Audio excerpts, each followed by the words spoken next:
हाँ जी सर, ये सुनने में आया कि पहले जितने भी बच्चे लगते थे या जितने भी लगते थे सरकारी नौकरी, उनके पीछे कहीं ना कहीं या तो पॉलिटिक्स होती थी या जिनके बैकग्राउंड पे पैसा होता था वही लगते थे। लेकिन नायब सैनी सरकार के आने के बाद मन में ये हुआ कि हाँ, बिना खर्ची पर्ची लग सकते हैं बच्चे। और हमारे मन में भी एक हौसला आया कि हम भी लग जाएंगे, क्योंकि हमारी बैक स्ट्रॉन्ग नहीं थी ना, हमारे पास इतना पैसा था कि हम किसी का मुंह भर दें और लग जाए नौकरी। लेकिन मेहनत थी हमारे हाथ में। हमारी बबीता मैम, परिमल सर हमेशा एक ही बात कहते थे कि मेहनत करोगे ना तो वो कभी भी असफल नहीं होगी। मेहनत करते जाओ, रिजल्ट तुम्हारे सामने अपने आप आएगा। और सर आज वही मैडम की बात हम सामने देख रहे हैं। बहुत खुशी होती है। बबीता मैम ने जैसी पढ़ाई करवाई ना, वैसे शायद ही कोई करवा सकता है। आज भी बहुत प्राउड फील होता है। मैं मन में चाहत रखती हूँ बबीता मैम को मैं साक्षात देख के आऊँ, क्योंकि मैंने सरस्वती माँ को नहीं देखा, लेकिन एक वही है जो मैडम के रूप में कहीं ना कहीं हमें सरस्वती माँ देखने को मिलती है। नमस्कार, मैं हूं प्रमोद और आप देखना शुरू कर चुके हैं @सड़कनामा.com। इस वक्त मैं मौजूद हूं सिरसा में और जैसे कि आप सब लोग जानते हैं कि हरियाणा सरकार बिना पर्ची बिना खर्ची है वो सरकारी नौकरी दे रहे हैं। लगातार हम उन युवाओं के इंटरव्यू कर रहे हैं जिन्होंने बिना पर्ची बिना खर्ची सरकारी नौकरी हासिल की है। और आज ऐसे ही हमारे पास साथ एक जो है महिला हैं जिन्होंने फॉरेस्ट डिपार्टमेंट में क्लर्क की नौकरी हासिल की है।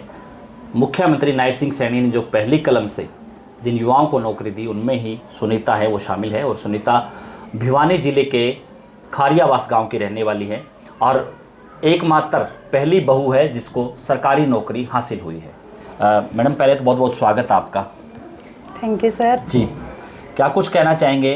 पहली बहू हैं आप गांव की जिन्होंने सरकारी नौकरी हासिल की है, और क्या कुछ कहेंगे? जैसे ही रिज़ल्ट आया तो किस तरह का रिएक्शन था पहला आपका?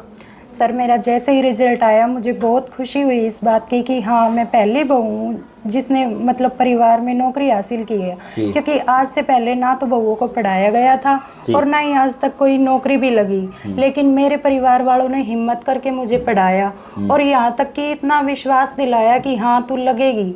जितनी बार भी पेपर मेरा मतलब फेल होती थी मैं, उतनी ही बार घर वाले यही कहते थे कि तू लगेगी, तू लगातार पढ़ाई करती रह, तू छोड़ मत। बस उन्होंने यही कह के मुझे हौसला दिया और आज मैं इस मुकाम पे पहुंच गई। जी, तो बाकी परिवार के लोग हैं वो क्या करते हैं, कैसी स्थिति कैसी है उनकी? सर, मेरी बैक तो ज़्यादा स्ट्रॉन्ग नहीं है, लेकिन मेरे हस्बैंड हैं, वो एक मोबाइल की कंपनी में अकाउंटेंट का काम करते हैं। लेकिन उन्होंने ये एहसास दिलाया मुझे कि तू पढ़ेगी और तू लग सकती है, इसलिए उन्होंने मेहनत की मेरे पे और आज उन्हीं की बदौलत मैं यहाँ बैठी हूँ। बाकी इसका श्रेय है, बाकी आप किसको देना चाहेंगे? जो सरकार कह रही है कि बिना पर्ची बिना खर्ची है हम युवाओं को सरकारी नौकरी दे रहे हैं, लेकिन सरकारी नौकरी हासिल करना कितना मुश्किल है या कितना आसान है? सर, मैं इस चीज़ को ना तो आसान कहूँगी और ना ही ज़्यादा मुश्किल कि हम इसको कर ही नहीं सकते। हमारे परिवार में मेरी पहली नौकरी है। मुझे ये लगता था कि बच्चे पढ़ते हैं, मैं भी पढ़ूँ और क्या पता मैं भी लग सकती हूँ। लेकिन मेरे घर वालों ने मुझे भरोसा दिलाया कि हाँ, तुम मेहनत करो, लग जाओगे। और इसी दर से हम लगातार मेहनत करते रहे। लॉकडाउन आया, लॉकडाउन से पहले 1.5 साल मैंने कोचिंग सेंटर में मतलब पढ़ाई की। उसके बाद फिर लॉकडाउन आ गया, पढ़ाई मतलब घर पे बैठ के करते थे। ऐप ले ली, ऐप पे पढ़ाई की। फिर उसके बाद जैसे परिवार में रिस्पॉन्सिबिलिटी भी होती है, बच्चों के साथ साथ मैनेज किया। दिन में जैसे तैसे टाइम निकाला, काम करके फिर पढ़ते थे। आसपास परिवार के बंदे भी कहते थे कि इनकी सास काम करती है, ये तो सारे दिन बहुएं किताब लेके बैठी रहती हैं, ये तो कुछ करती नहीं है। लेकिन हमारे घर वाले यही कहते थे, हम किसी का मुंह बंद नहीं कर सकते, लेकिन करोगे तो तुम ही करोगे। आज ये बोल रहे हैं, कल यही कहेंगे कि हमें भरोसा था कि ये लगेंगी। और आज सर वही बात है, आज वही लोग कहते हैं कि हाँ, हमें भरोसा था ये लगेंगी जरूर। जी, तो आपने तैयारी कहाँ से करी? सर, मैंने ICS कोचिंग सेंटर से तैयारी करी। शुरुआत में 1.5 साल मैंने ऑफलाइन मतलब कोचिंग ली। मैं सेंटर जाती थी और साथ में मेरी सिस्टर भी जाती थी, हम दोनों ही जाते थे। फिर उसके बाद लॉकडाउन आया तो मैं ऑनलाइन पढ़ने लगी और ऑनलाइन पढ़ने लगी तो मैंने अपनी तैयारी को कैरी ऑन रखा। बीच में कंडीशन ऐसी भी आई कि ये लगता था कि मैं पढ़ाई छोड़ दूं, लेकिन मैंने पढ़ाई नहीं छोड़ी। जिन कंडीशन में बैठना मुश्किल होता था ना, उन कंडीशनों में बैठ के मैंने पढ़ाई की, जिसका रिजल्ट आज दिख रहा है। मैं रात को 1-1:30 बजे तक भी पढ़ती थी। दिन में क्योंकि काम धंधे के बीच इतना टाइम नहीं लगता था। जॉइंट फैमिली में परिवार के बंदे भी इतने होते थे, 3 टाइम का खाना बनाना और साथ में काम करना बहुत मुश्किल हो जाता था। लेकिन पढ़े और आज फिर नौकरी लग गई। तो सरकार कह रही है कि बिना पर्ची बिना खर्ची हम नौकरी दे रहे हैं। हाँ जी। तो आपको लगता है कि बाकी युवा हैं वो भी बिना पर्ची बिना खर्ची है वो सरकारी नौकरी हासिल कर रहे हैं हरियाणा जैसे प्रांत में, जहां एक ऐसा परसेप्शन सेट था कि जिसके पास पैसे की गंठरी होगी या जिसके पास बहुत बड़ी पॉलिटिकल अप्रोच होगी, वही सरकारी नौकरी हासिल कर सकता है। यानी गरीब परिवारों के बच्चे हैं, पढ़ते थे लेकिन पॉलिटिकल अप्रोच नहीं होती थी या पैसा नहीं होता था, तब सरकारी नौकरी नहीं लग पाते थे। हाँ जी सर, ये सुनने में आया कि पहले जितने भी बच्चे लगते थे या जितने भी लगते थे सरकारी नौकरी, उनके पीछे कहीं ना कहीं या तो पॉलिटिक्स होती थी या जिनके बैकग्राउंड पे पैसा होता था वही लगते थे। लेकिन नायब सैनी सरकार के आने के बाद मन में ये हुआ कि हाँ, बिना खर्ची पर्ची लग सकते हैं बच्चे। और हमारे मन में भी एक हौसला आया कि हम भी लग जाएंगे, क्योंकि हमारी बैक स्ट्रॉन्ग नहीं थी ना, हमारे पास इतना पैसा था कि हम किसी का मुंह भर दें और लग जाए नौकरी। लेकिन मेहनत थी हमारे हाथ में। हमारी बबीता मैम, परिमल सर हमेशा एक ही बात कहते थे कि मेहनत करोगे ना तो वो कभी भी असफल नहीं होगी। मेहनत करते जाओ, रिजल्ट तुम्हारे सामने अपने आप आएगा। और सर आज वही मैडम की बात हम सामने देख रहे हैं। बहुत खुशी होती है। बबीता मैम ने जैसी पढ़ाई करवाई ना, वैसे शायद ही कोई करवा सकता है। आज भी बहुत प्राउड फील होता है। मैं मन में चाहत रखती हूँ बबीता मैम को मैं साक्षात देख के आऊँ, क्योंकि मैंने सरस्वती माँ को नहीं देखा, लेकिन एक वही है जो मैडम के रूप में कहीं ना कहीं हमें सरस्वती माँ देखने को मिलती है।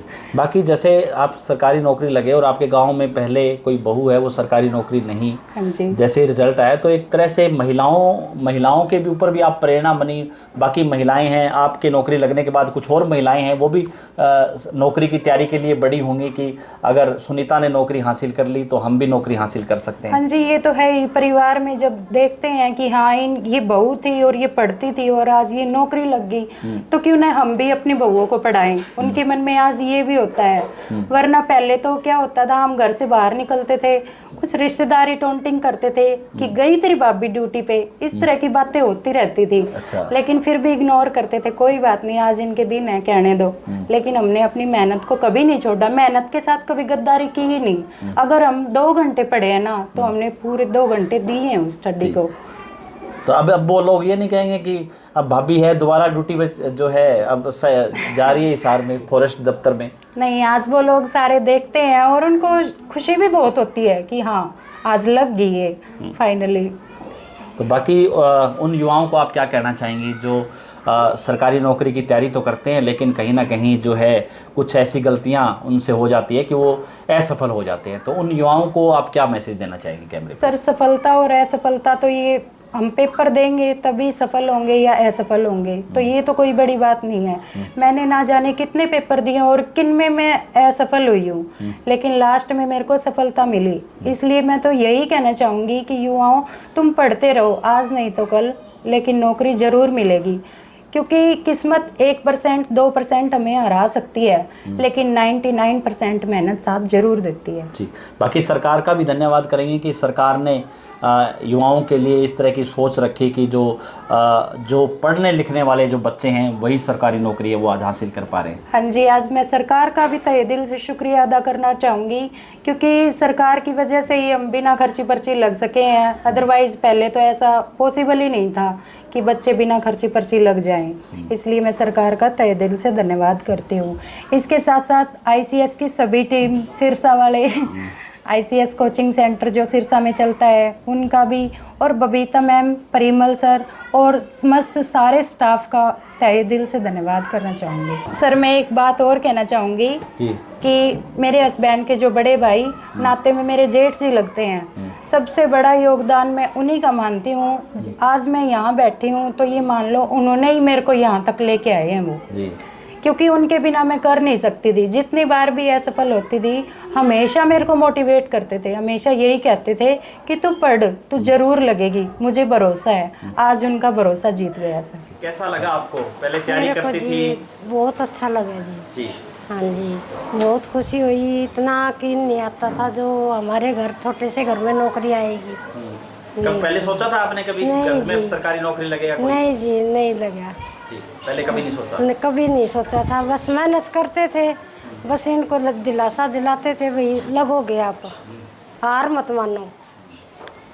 तो मेहनत की सुनीता ने, लेकिन कहीं ना कहीं जो है एक जो परिवार के लोग हैं उनका भी उतना ही योगदान रहता है मोटिवेट करने का। जिस तरह से परिवार ने मोटिवेट किया और पहली बहू बनी जिसने गांव में सरकारी नौकरी हासिल की, और उन लोगों के जुबान पर भी ताले लगे जो टोंट करते थे कि सारा दिन किताब लेकर के बैठी रहती है, घर पे काम नहीं करती। क्या कुछ कहेंगे? सर मैं तो कहना ही ये चाहता हूँ कि जो टोट करते हैं ना, तो समझ जाओ कि बस सफलता मिलने वाली है। जी, मगर यही एक ताला है, बस ये हिम्मत नहीं हारनी चाहिए। जी, बस उन्होंने ये कह दिया कि टोट मार रहे हैं या कुछ भी कह रहे हैं, टोट सिर्फ रिश्तेदारी ही मारती है, जी। बाहर का कोई टोट नहीं मारता। जी। रिश्तेदारी टोट मारने लग जाओ तो समझ लो सफलता मिलने वाली है, बस थोड़ी दूर है।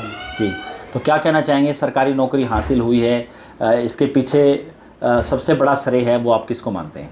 मैं मेरे ब्रदर को मानता हूँ सर जी। क्योंकि एक टाइम के लिए मैं भी हिम्मत हार गया था जी। क्योंकि है ना, कुछ वैकेंसियाँ निकल रही थी, कैंसिल हो रही थी या फिर उसमें क्लियर नहीं हो पाए, तो ना एक टाइम के लिए मैं भी हौसला हार गया था, लेकिन मेरे ब्रदर ने हिम्मत नहीं हारी। जी, धन्यवाद। तो ज़्यादा से ज़्यादा इस वीडियो को आप शेयर जरूर कर दीजिए और कमेंट सेक्शन में आप अपनी राय जरूर दीजिए कि इस पूरी इंटरव्यू को लेकर के आप क्या सोचते हैं। बहुत बहुत शुक्रिया।